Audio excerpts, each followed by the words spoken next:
ಸಖತ್ ಖಾರ ಬಣ್ಣ ಮತ್ತು ರುಚಿ ಆಚಿ ಚಿಲ್ಲಿ ಪೌಡರ್. ಭಾರತದ ರಕ್ಷಣಾ ಇತಿಹಾಸದಲ್ಲಿ ಇಂದು ಕರಾಳ ದಿನ. ಜಗತ್ತಿನ ಕಣ್ಸೆಳೆಯುವ ದುಬೈ ಏರ್ ಶೋ ಅಲ್ಲಿ ಭಾರತೀಯ ವಾಯುಪಡೆಯ ಹೆಮ್ಮೆಯ ತೇಜಸ್ ಯುದ್ಧ ವಿಮಾನವು ಆಕಾಶದಿಂದ ನೆಲಕ್ಕೆ ಅಪ್ಪಳಿಸಿ ಬೆಂಕಿಯ ಗೋಳವಾಗಿ ಸ್ಫೋಟಗೊಂಡಿದೆ.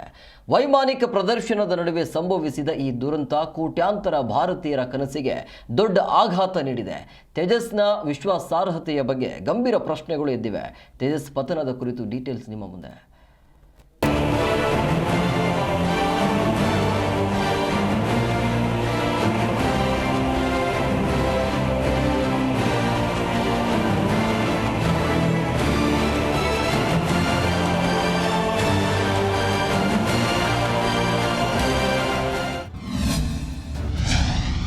ಭಾರತೀಯ ತೇಜಸ್ ಯುದ್ಧ ವಿಮಾನ ಪತನ.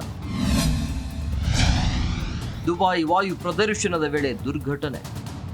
ಭಾರತೀಯ ವಾಯುಪಡೆಯ light combat aircraft Tejas Dubai air ಶೋದಲ್ಲಿ ಆಕರ್ಷಕ ಕಸರತ್ತು ಪ್ರದರ್ಶಿಸುತ್ತಿತ್ತು. ಆದರೆ ನೋಡುತ್ತಿದ್ದಂತೆಯೇ ವಿಮಾನವು ನಿಯಂತ್ರಣ ಕಳೆದುಕೊಂಡು ಕ್ಷಣ ಮಾತ್ರದಲ್ಲಿ ಬೆಂಕಿಯ ಉಂಡೆಯಾಗಿ ಸ್ಫೋಟಗೊಂಡಿತು. ಇದು ಕೇವಲ ಯುದ್ಧ ವಿಮಾನದ ಅಪಘಾತ ಅಲ್ಲ, ಇದು ಭಾರತದ ಆತ್ಮನಿರ್ಭರತೆ ಕನಸಿಗೆ ಬಿದ್ದ ದೊಡ್ಡ ಪೆಟ್ಟು. ಆತಿಥೇಯ ಎಮಿರೇಟ್ಸ್ನ 40ನೇ ವಾರ್ಷಿಕೋತ್ಸವದ ಸಂದರ್ಭದಲ್ಲಿ ನಡೆಯುತ್ತಿದ್ದ ಈ ಪ್ರಮುಖ ಕಾರ್ಯಕ್ರಮದಲ್ಲಿ ಭಾರತ ತನ್ನ ರಕ್ಷಣಾ ಸಾಮರ್ಥ್ಯವನ್ನು ಪ್ರದರ್ಶನಕ್ಕೆ ವೇದಿಕೆ ಕಂಡುಕೊಂಡಿತು. ಆದರೆ ಇಡೀ ವಿಶ್ವದ ಎದುರೇ ತೇಜಸ್ ಬೆಂಕಿಗೆ ಆಹುತಿಯಾಗಿದೆ.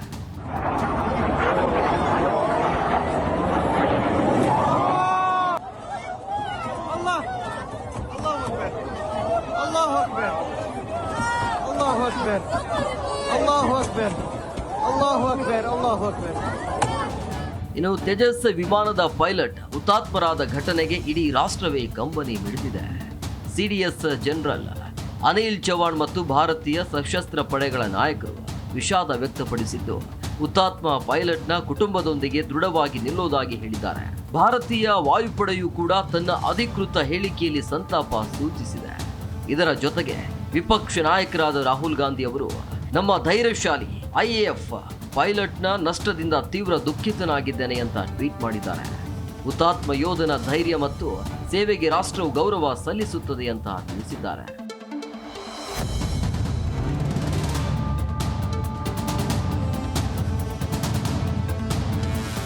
ಭಾರತದ ಸ್ವದೇಶಿ ನಿರ್ಮಿತ ತೇಜಸ್ ಯುದ್ಧ ವಿಮಾನ ಪತನಗೊಂಡಿರೋದು ದೇಶದ ರಕ್ಷಣಾ ವಲಯಕ್ಕೆ ಕೇವಲ ಸುರಕ್ಷತೆಯ ವಿಷಯವಾಗಿ ಮಾತ್ರ ಅಲ್ಲದೆ ವ್ಯಾಪಾರ ದೃಷ್ಟಿಯಿಂದಲೂ ಭಾರಿ ಹಿನ್ನಡೆ ನೀಡಿದೆ. ಅರ್ಜೆಂಟೀನಾ ಮತ್ತು ಮಲೇಷ್ಯಾದಂತಹ ದೇಶಗಳಿಗೆ ತೇಜಸ್ ವಿಮಾನಗಳನ್ನು ರಫ್ತು ಮಾಡಲು ಭಾರತ ಪ್ರಯತ್ನಿಸುತ್ತಿರುವಾಗಲೇ ಜಾಗತಿಕ ವೇದಿಕೆಯಲ್ಲಿ ಈ ದುರಂತ ಸಂಭವಿಸಿದೆ. HAL ಸಂಸ್ಥೆ ಮತ್ತು ಮೇಡ್ ಇನ್ ಇಂಡಿಯಾ ಉತ್ಪನ್ನಗಳ ಮೇಲಿನ ಜಾಗತಿಕ ವಿಶ್ವಾಸಕ್ಕೆ ದೊಡ್ಡ ಧಕ್ಕೆ ಆಗಿದೆ.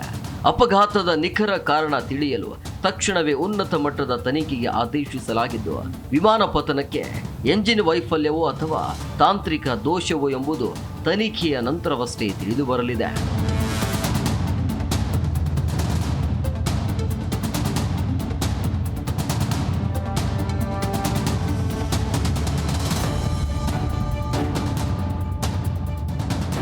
HAL ತೇಜಸ್ ಒಂದು ಭಾರತೀಯ ಏಕ ಎಂಜಿನ್ 4.5 ತಲೆಮಾರಿನ ಯುದ್ಧ ವಿಮಾನ ಆಗಿದೆ.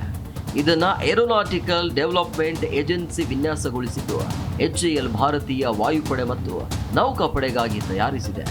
2001ರಲ್ಲಿ ಮೊದಲ ಹಾರಾಟ ನಡೆಸಿದ ಈ ವಿಮಾನಕ್ಕೆ 2003ರಲ್ಲಿ ಅಧಿಕೃತವಾಗಿ ತೇಜಸ್ ಅಂತ ಹೆಸರಿಸಲಾಯಿತು ಮತ್ತು 2015ರಲ್ಲಿ IAF ಸೇವೆಗೆ ಪ್ರವೇಶಿಸಿತು.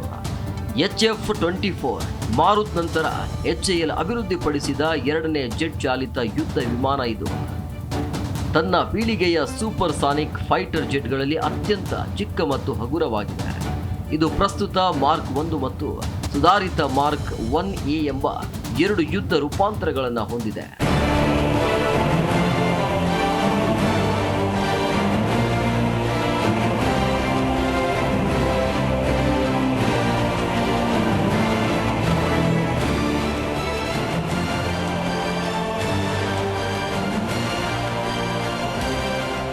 ಭಾರತದ ಸ್ವದೇಶಿ ನಿರ್ಮಿತ ತೇಜಸ್ MK-1A ಯುದ್ಧ ವಿಮಾನವು ಅತ್ಯಾಧುನಿಕ ವೈಶಿಷ್ಟ್ಯಗಳನ್ನು ಹೊಂದಿದೆ. ಇದು 13 2 ಮೀಟರ್ ಉದ್ದ ಇದ್ದು ಗರಿಷ್ಠ 13,500 ಕೆಜಿ ತೂಕದೊಂದಿಗೆ ಟೇಕ್ ಆಫ್ ಆಗುವ ಸಾಮರ್ಥ್ಯ ಹೊಂದಿದೆ. ಇದರ ಜನರಲ್ ಎಲೆಕ್ಟ್ರಿಕಲ್ ಇಂಜಿನ್ ಸಹಾಯದಿಂದ ಇದು ಗಂಟೆಗೆ 2,220 ಕಿಲೋಮೀಟರ್ ಗರಿಷ್ಠ ವೇಗವನ್ನು ತಲುಪುತ್ತೆ. ವಿಮಾನವು 9 ಹಾರ್ಡ್ ಪಾಯಿಂಟ್ಗಳನ್ನು ಹೊಂದಿದ್ದು 5,300 ಕೆಜಿ ತೂಕದ ಶಸ್ತ್ರಾಸ್ತ್ರಗಳನ್ನು ಒಯ್ಯಬಲ್ಲದು. ಇದರಲ್ಲಿ ಏರ್ ಟು ಏರ್ ಕ್ಷಿಪಣಿಗಳು ಜೊತೆಗೆ ಸ್ಮಾರ್ಟ್ ಬಾಂಬ್ಗಳು ಮತ್ತು ರುದ್ರಂ 1 ಆಂಟಿ ರೇಡಿಯೇಷನ್ ಕ್ಷಿಪಣಿಗಳನ್ನು ಅಳವಡಿಸಬಹುದು.